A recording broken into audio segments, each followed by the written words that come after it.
nos presenta la receta médica de la Z, una producción de Bienvenido Rodríguez. Ya son las 11:06. Saludos, buenos días. Gracias a cada uno de nuestros compañeros por permanecer en la sintonía con la Z101. Saludos a la alta gerencia que siempre pone a disposición del pueblo dominicano esta estación con los objetivos de informar, orientar y educar al pueblo dominicano. Hoy es jueves 24 de octubre, año 2024, jueves de salud mental. Buenos días, doctor Vicente Vargas. Muy buenos días, Roberto Díaz. Buenos días a toda nuestra audiencia.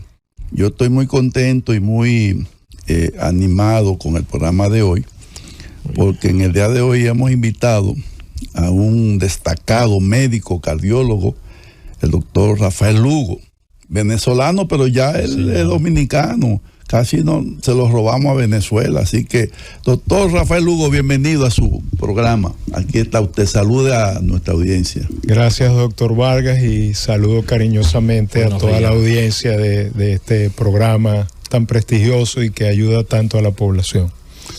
Muy bien. Doctor, el programa que tenemos para hoy, que usted y yo nos pusimos de acuerdo, fue de hablar corazón y salud mental, o salud mental y corazón. Y luego vamos a hablar de cosas muy interesantes que yo cuando lo oigo a usted me quedo fascinado. Es la historia de nuestro Patricio allá en Venezuela. Usted como venezolano conoce cosas que yo no conocía, lo confieso, y pienso que muchos ciudadanos dominicanos no lo conocen. Así que vamos a hacer hoy un programa bien interesante. Se llama Corazón, Salud Mental y otros temas. ¿Qué le parece a usted? Bueno, vamos adelante, doctor. Háblenos de corazón, salud mental, porque usted no oye mucha gente que dicen, las madres dicen, ese muchacho me va a matar del corazón. Las madres dicen eso. Yo crecí oyendo a muchas mamás diciendo, me va a matar ese muchacho.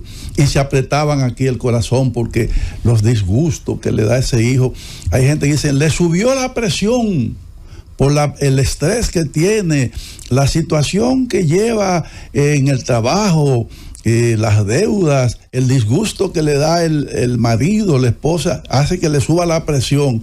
Entonces, la gente dice, mira, ponme la mano en el corazón que le está latiendo una taquicardia. Eso fue un susto, un mal momento que me hizo pasar. De manera, doctor, que el corazón y el cerebro están ligados. Usted como cardiólogo, háblenos un poco de eso. Bueno, primero tenemos que decir que hay 7 factores de riesgo cardiovascular. 2 son químicos: el azúcar en la sangre, la glucosa, y el colesterol, la grasa en la sangre. Esos son los químicos. Después vienen glucosa y colesterol. Glucosa y colesterol. Después vienen 2 que son mecánicos, que son el peso, es decir, la gordura, y el otro es la presión arterial. Llevamos 2 químicos y 2 mecánicos. Y 3 sobrepeso y 3 presión. Son conductuales. ¿Cuáles son esos? Los 3 conductuales son el hábito de fumar, la mala alimentación y la falta de ejercicio. ¿Y usted no me va a meter el sueño ahí? Los 3 dependen de la voluntad, sí. El sueño está metido, pero lo vamos a meter de otra forma.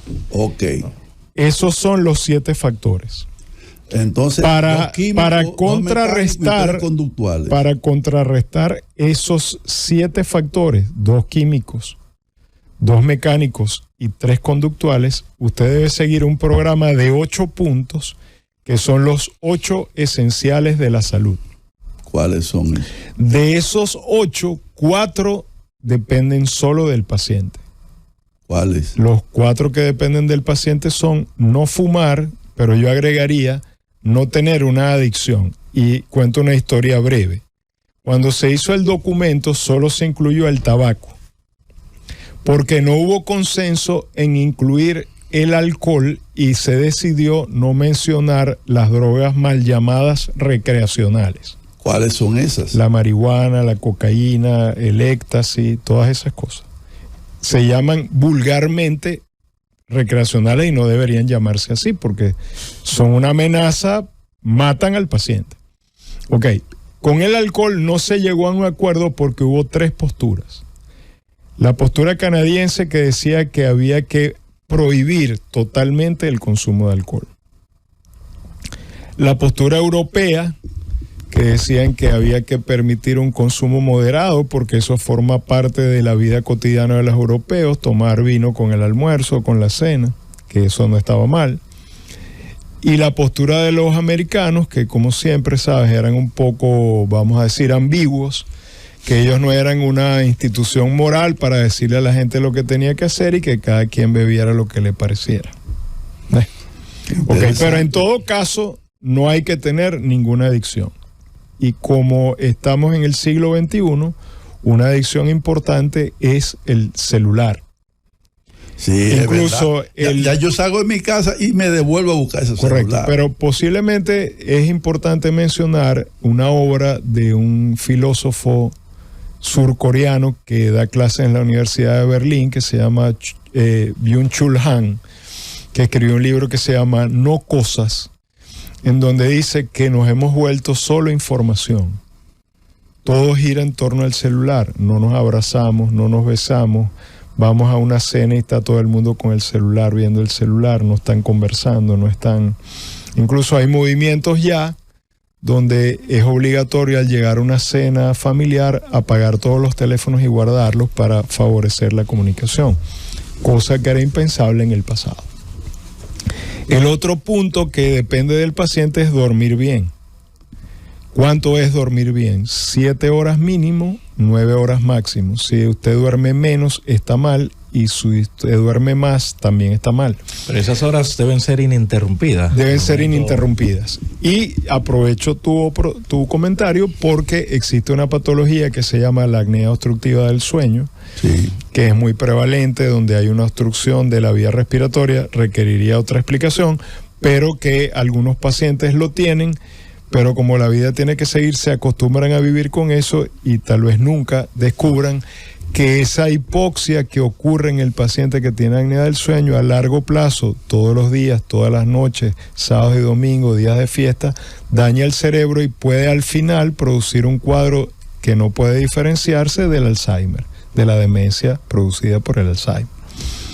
El otro elemento dependiente del paciente es la alimentación, que significa que puedes comer lo que quieras en 3 comidas al día, que es lo que come un ser humano, con una adecuada proporción de carbohidratos, proteínas y grasas, que es más o menos 60-65% de carbohidratos, 20-25% de proteínas, 5-10% de grasas, y que debe incluir frutas, vegetales, pescados y frutos secos y granos, como maní, como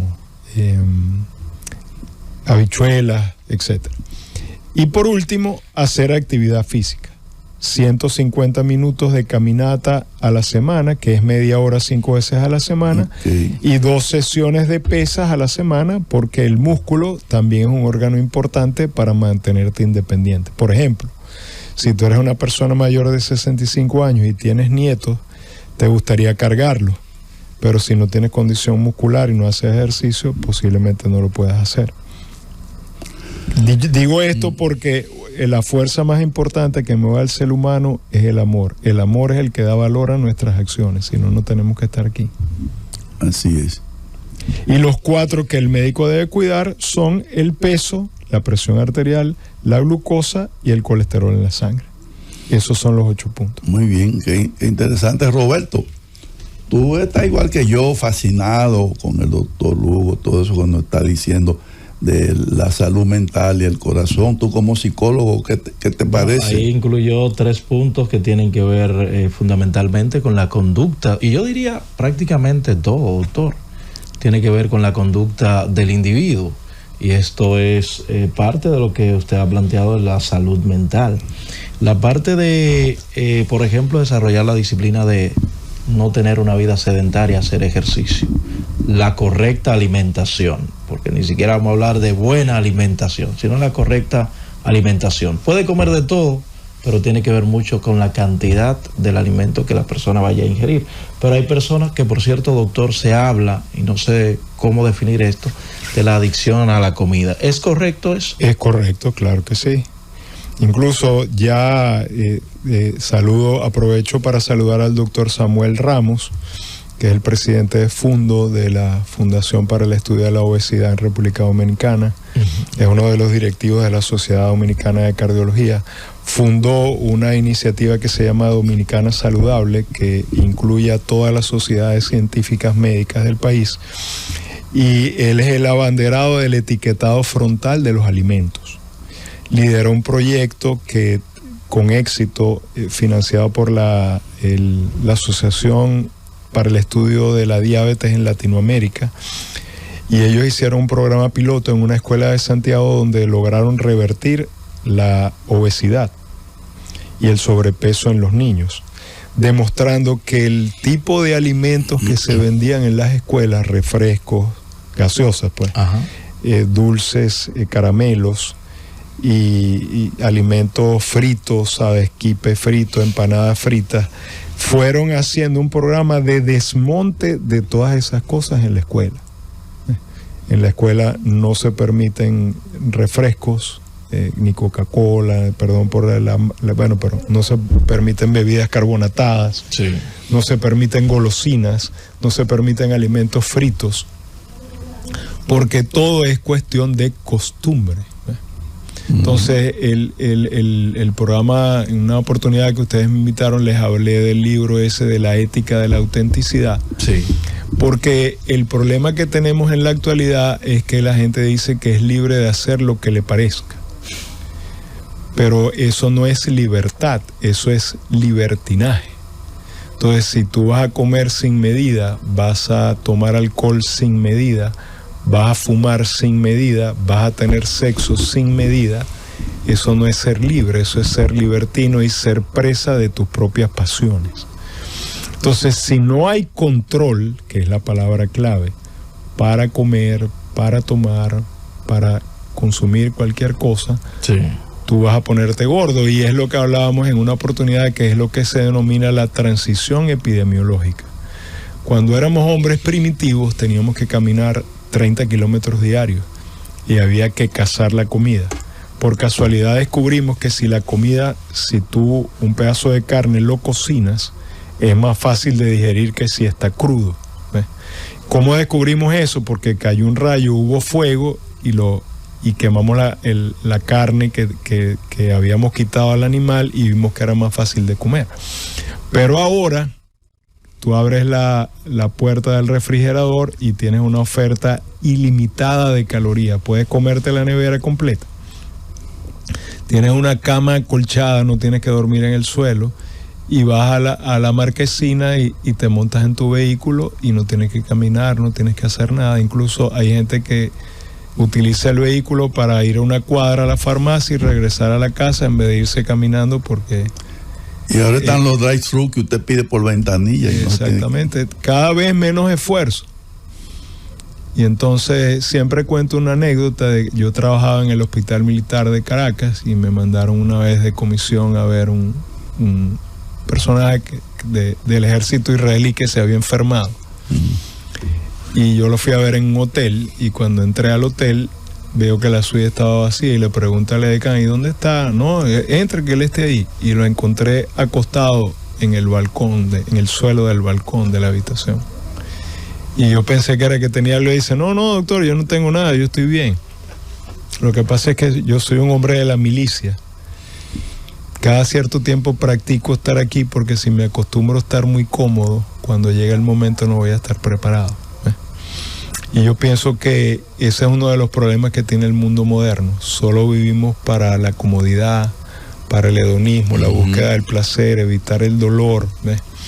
Y esos elementos forman parte de la vida de todo ser humano. Como decía Borges, nadie es tan pobre que no tenga la desdicha en su vida. Bueno, eso que usted está diciendo es interesante, doctor, pero usted debe saber que al cerebro lo que le gusta es el placer. Sí, claro. Al cerebro no le gusta las situaciones difíciles. El cerebro lo que quiere es vivir en placer y en confort, y el cerebro le gusta mucho la dopamina. Las adicciones tienen que ver con ese neurotransmisor. Exacto, que produce placer. Incluso hay un sitio del cerebro que se llama el núcleo accumbens, que es donde están todas las adicciones, todos los momentos de placer tienen que ver con eso y con la liberación de dopamina, serotonina y de la interacción de 4 mediadores principales en el cerebro, que son la noradrenalina, la serotonina, la acetilcolina y la dopamina. Esto me sirve para hablar de la epidemia que estamos viviendo en la actualidad. Todos estamos sometidos a estrés crónico. Cuando usted tiene un problema, esas 4 sustancias que trabajan en armonía permiten que predomine la adrenalina, que va a predominar en situaciones como cuando estoy bravo, cuando estoy preocupado. Pero esos niveles de adrenalina elevados pueden tener consecuencias para la salud. Si usted tiene la adrenalina en la sangre elevada, usted puede tener la presión un poco más alta de lo normal, tiene más constricción de sus vasos sanguíneos, particularmente de las coronarias, también de las arterias del cerebro. Es decir, que ocurren una serie de cambios que están relacionados al problema.